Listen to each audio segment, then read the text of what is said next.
ever wondered if you're walking in God's will for your life? Today's guest has an amazing testimony of how he knew that he was walking in God's calling for his life. I have Gary Stevens, who is joining us to talk about everything that God has done in his life. You may know him as a DA investigator, or you may know him as Nikki Stevens' husband, because she has also been on Shasta's journey, and she is an incredible woman herself. So I'm excited to hear what God is doing in his family and also in his life. Thank you so much for joining us, Gary. Thank you for having me. Of course, I think it's been a long time coming. Yes, lots of things are, but that's all right. Yes, and I mean, God is just moving in your life. Yes, and other people around us, close to our family, is also moving in their lives as well. Mm-hmm. And that's why Shasta's Journey is here, so people like Gary can come on and share what God has done in his life. And as of right now, for people who don't know you, could you give them a little bit of background about who you are? Sure. I grew up in the Bay Area. I have an older brother and older sister, and I grew up Catholic. I was baptized Catholic, went through catechism, and eventually ended up going to Catholic grade school for 3 years, then Catholic high school. And Catholic high school was an interesting venture, but it gave me a very good foundation of my faith, and the people around me likewise. After high school, I went to community college. I started studying administration of justice. I got my degrees and went through the police academy and went into law enforcement. Wow, quite the road. Do you feel that your experiences, not necessarily sheltered in a Catholic school, helped you, or do you think that also had its own problems on its own? Both. It had some of the problems. One of the things I've learned since then is Catholic school we didn't really read or study the Bible. I didn't start learning about the Bible until I was married and started going to a community church here in town, and realized how much I was missing. What the Bible is, what's in the Bible, and the messages that are in the Bible. And that's something I did not learn, in Catholic grade school or high school. We had mostly lay teachers and a few of the Dominican brothers and nuns, but we didn't study the Bible. It wasn't, like I said, until I got married 20 years ago this year that I started. Congratulations. Thank you. Started, reading and learning more about the Bible and the Word in the Bible. Do you feel that because your knowledge was lacking in the Word of God, that it may have caused some issues in your marriage? Not in my marriage, no. If anything, it strengthened our marriage. I can't say it didn't. My lack of knowledge didn't exactly help me between the time I was out of high school or out of college and the time I got married. It would have been helpful to have that exposure, that awareness, but I have it now. So and you have kids, so how have you been preparing them for their walk of life? So my daughter, after her mother passed away when she was 12, she was from a previous relationship. She started going to youth group, and she became very active in youth group and going to church here in town. She enjoyed it very much. She's very private about her faith. And my son, and my daughter, she's since moved out of the house, and she lives in the Bay Area, and she is engaged to be married. I'm very proud of her, and she is doing very well with her life. And my son, he's grown up going to church here, San Andreas Community Covenant Church, and he likes to go to the church and work. And he also is very private about his faith, but he understands, his walk with Jesus, and he's, in my mind, he's doing very well also. In a sense, do you have to be sort of private with your faith as your position in law enforcement? Yes and no. I can't openly profess my faith because not just because of the separation between church and state, but because a lot of what I deal with, I see the negativity in humanity, and so I stay a little private with that. I don't profess it, like I said, or push it upon people. Unless you're on Shasta's journey. Yes, because what I deal with, especially now, are a lot of victims, and it's the aftermath through counseling of one form or another where they get that help. That's not something I'm capable of doing in my role. As an investigator, what types of scenarios or situations have you dealt with over the years? Just about everything you can imagine, from child abuse, child molestations, homicides, murders, rapes, lots of domestic violence, thefts, burglaries, assaults on other people. I've been the victim of assault myself. So anything that a crime that you may read about in the newspaper or see on TV, generally I've dealt with. Okay, this might be kind of funny to ask, but I'm curious. Okay. Do you pray about the stories and situations as you're investigating it? Like, do you feel that God has helped you come up with some of the outcomes, per se? Well, I think I do privately, and I ask for guidance or awareness. Where else should I be looking for this evidence? What else should I be doing? And sometimes the next day it'll pop up, and it's like, hey, I should do this. I just thought of this. I can't say it was told to me, but I have that awareness now that I didn't have the day before. Maybe I should be doing this. So yes, I do. So Absolutely. You definitely see God's hand moving and working in everything that you do. I do. I see it sometimes in some of the cases I work where I don't have to do anything because people actually, I don't want to say restore my faith in humanity, but there are people that do what we call come clean. And they do apologize. And a case, I'm not working right now, but one case that our office has, this person is being told, and he is so far doing it, that he needs to tell the truth, and he needs to get the way somebody is telling him, get his head right with God. And he is still doing that, and he is praying every day as much as he can, asking for forgiveness and asking for healing, not only for himself, but for his victim. So it does happen, not very often, but it does happen. As a believer, you and I both know that it doesn't matter how messed up a person is, God can still change them. I agree with that, yes.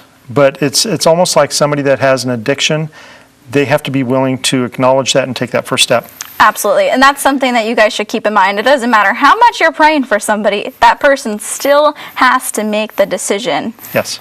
To accept that. And somebody actually came up with this analogy the other day. If you put food in front of somebody's face, they have to make the decision to eat it or not. And it's just like with believing. Absolutely. You can put stuff in front of them, you can act a certain way, but they still have to take it. Yes, I agree with that. They have to be willing. They have to, number one, recognize or acknowledge the fact that God is there, and all they have to do is take that step forward. If it's same, like I said, I see it with addiction all the time. They have to acknowledge it. Then once they do, that is the biggest step they can possibly take to improving their life. And then when they acknowledge it and they take that first step, then they're on their way to either recovery or living a better life. What types of things do you struggle with personally? Talking about it publicly. Besides that, everybody has struggles. Mine, sometimes I want to know, but I know that's part of God's plan is we're not supposed to know. So I'm very curious. I'm one of those people, I think that's kind of why I do the work I do, is because I'm always asking the question, you have to be thinking. Why? Mm-hmm. Why is this? Why is that? Is there a Bigfoot? You've actually won awards, right? I have. Yeah, tell me about that. Well, the last award was in 2014. It was for a homicide investigation that I conducted. We assisted Sutter Creek Police Department, and they had come across a homicide in one of their hotels. And we ended up conducting the investigation, which over time took a total of 2.5 years. But we had a suspect identified within a day and a half. And long story short, he fled in the middle of the night. He went to Cuba. He tried to come out under an assumed name. By that time, we had a warrant for his arrest with the assistance of the U.S. Marshal Service. When he returned to Tijuana, they boarded the plane and they took him into custody, took him to the border. The Marshal Service took him into custody. Sounds like a movie. Booked him into jail under our warrant, and the rest was lots and lots of long days of investigation. Ultimately, what happened was he was a jury convicted him of first-degree murder with a special circumstance of what's called lying in wait. And the investigation, some of the things that, some of the high points, I should say, was, the victim had some very unique wounds on her body, and we were able to, I found a knife or a similar make and model knife that he had purchased a couple of years prior. There were only 2 left in California, so we went to San Jose and we purchased it, and then we did our own reconstruction of those wounds, and when we showed those to the pathologist, he said, that's it. And so, we were able to put that same make and model knife in his hands at one point that has, since disappeared. How does it feel to figure out what happened and put somebody basically behind bars? To seek justice. It feels very good, because one of the things that people don't understand is, as far as the district attorney's office, our job is, part of it is prosecuting, but the goal is to what we call seek justice. And sometimes, based on the best available evidence, justice is served by somebody either being not found guilty or of a lesser charge, or sometimes even greater charges, because that's the best evidence we have. The last thing in the world we want to do is prosecute somebody who is not responsible for certain charges. So, this case, like I said, we did a lot of these experiments. We did reconstruction of certain events in the crime, and the jury found him guilty, and he was sentenced to life without parole. He'll never, be free for, get out of prison. But my motivation comes from, I work for the victims. Many times it's one victim at a time, whether it's a 4-year-old little girl or boy, or it's a 20-year-old, kid going to college, or it's an elderly person. Doesn't matter who it is. I work for that victim, trying to do what we call make them whole again as best we can. I can't imagine how many people you've been able to impact through the position that God has given you. Yeah. There's people that still come up to me and say, hey, do you remember me? And I look at them and I don't remember, and I apologize, I'm sorry, I don't remember. And they said, well, this happened and this happened to me, and you helped me. And sometimes I remember, sometimes I don't, because there's just so many that I don't remember them all. But they do, and that tells me that I did have a positive impact on their life. Glory to God, though. Yes. Do you think that there is any downsides to your job? Like, do you feel that it takes a toll on you at all? Sometimes it does. Dealing with victims is not always easy, especially when it comes to children. It's difficult, but then I look at the person responsible, whether we're trying to identify them or I'm trying to gather more evidence to bring them to court. That helps me turn it around to a positive, and that's, like I said, that's where my motivation comes from, is working for that victim. And that all takes a lot of time, I'm sure. It can. There are some cases where something happened 10 or 15 years ago, and we don't have the physical evidence from that, so we have to work at gathering evidence in other aspects, other witnesses and recollections of certain things. Sometimes it's going back to a house where they used to live and showing them pictures. Do you remember this house? Yes, and this is where something like this happened, or I remember this and that. Just corroboration. How long do you guys normally hold on to a case? I mean, is there at any point where you guys just give up? No. Sometimes a case will reach, I don't want to say a dead end, but there's just no fresh information. And there's no statute of limitations on murder, so it's always an open case. I know people down in the Bay Area, other investigators for police departments that are working cases from the late 60s, early 70s, because it's still an open murder case. So it just depends. Impressive. As long as the evidence is still available, or there's a possibility of gathering evidence, then we still pursue it. I'm sure that gives a lot of families out there hope who are still... Like I said, I work for the victims. Waiting. That's the way I look at it. If I was in their position, I would want somebody, when I ask for help, I would want somebody to try to help me. At least try. I may not accomplish it, but I will try. I respect that. I have dealt with investigators in my past.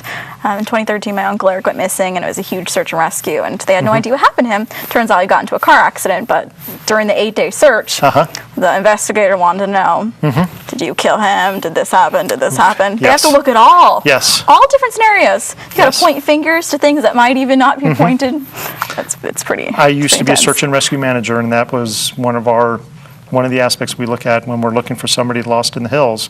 When we've seen a team out there, a hasty team, or somebody to go start tracking or start looking, or helicopters, whatever, somebody has to go back to the reporting person, the last person that saw them in person, and say, okay, what else can you tell me? And see what comes from that. I was 15 at the time, and I was one of the last people that texted him, and they wanted to search my phone. My parents like, but no, I get it. Sure, I get it. sure. But I've definitely been in the position of being one of those people that you spoke to. So, Right.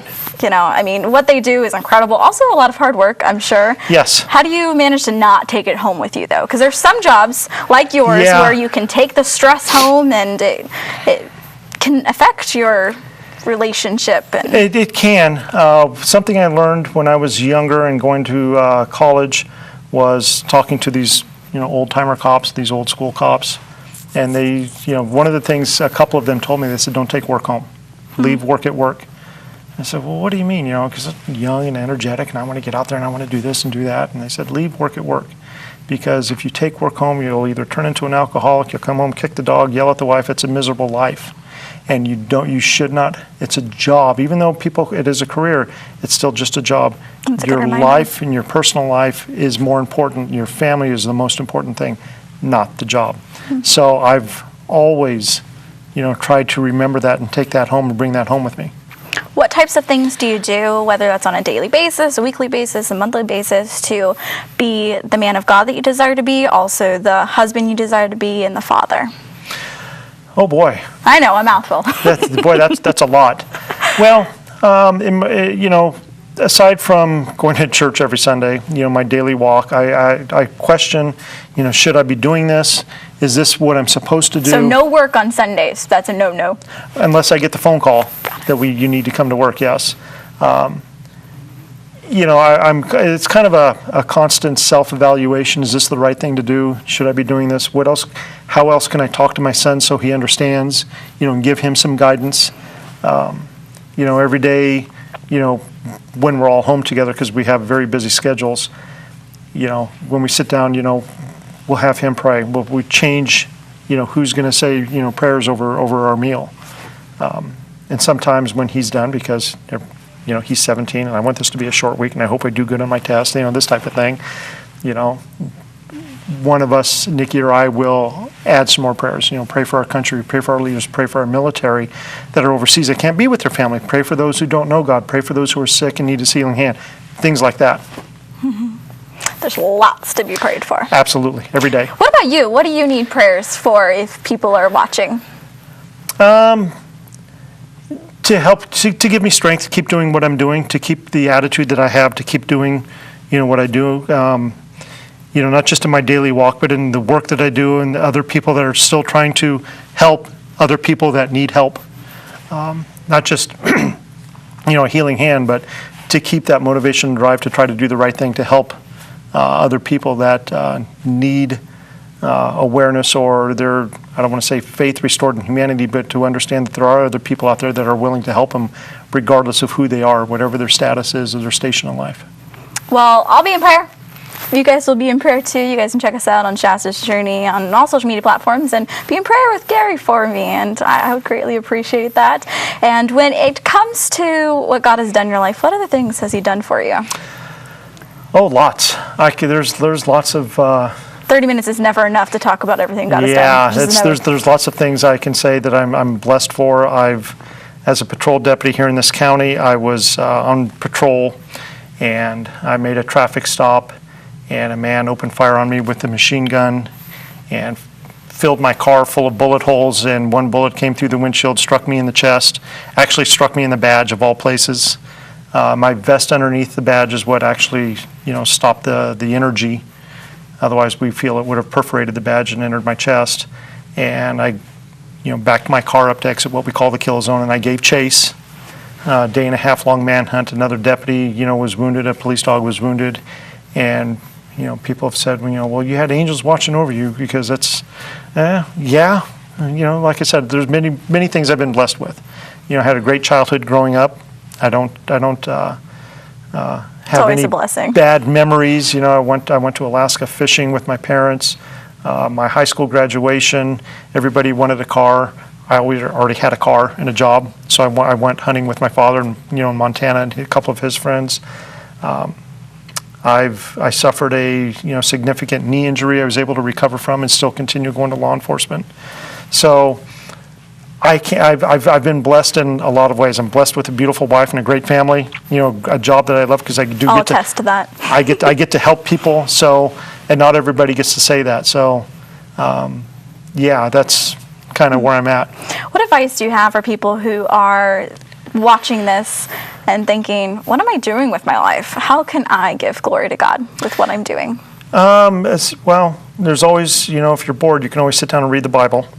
But I encourage people to, if you're bored, you need something to do, what can you do that's constructive or productive?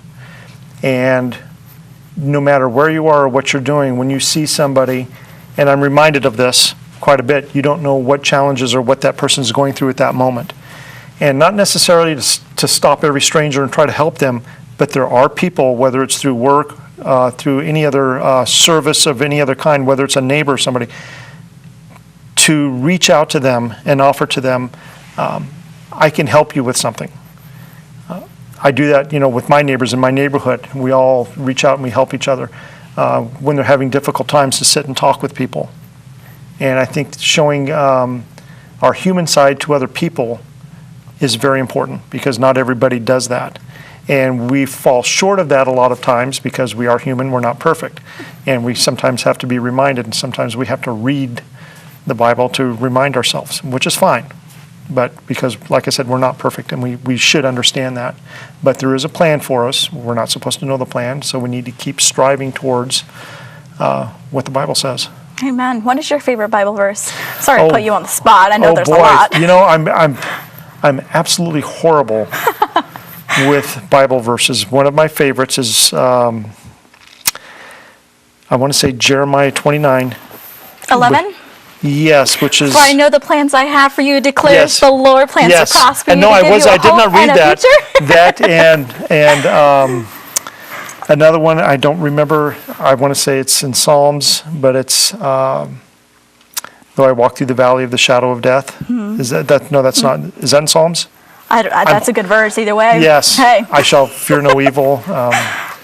There's a couple that I'm absolutely horrible. That's okay. At recalling the Bible, the chapter and verse, but it's written on your heart. Absolutely, and there's always a place. I don't know things word by word, but there's always a place to go look for it. Mm-hmm. So it's always there. This is true. By the way, for those that don't know, this random notebook that sits on my set, it is a notebook filled with inspiring words from all the guests who's ever been on Shasta's journey, and I have them write me little notes in case I ever feel discouraged along my path to purpose. Okay. And Gary, you'll be signing this. Oh, okay. Yes, ma'am. Yes. Well, after we're done here. Yes. Okay. What's coming forward for you in the years to come? What do you see yourself doing? Your son's getting ready to graduate here pretty soon. He is. And then you're going to have, an empty nest? We will have an empty nest. We still have our cats. We have our dog, his dog. Cats. Mm-hmm. Every time, I'm assuming this will happen too when my son leaves the nest.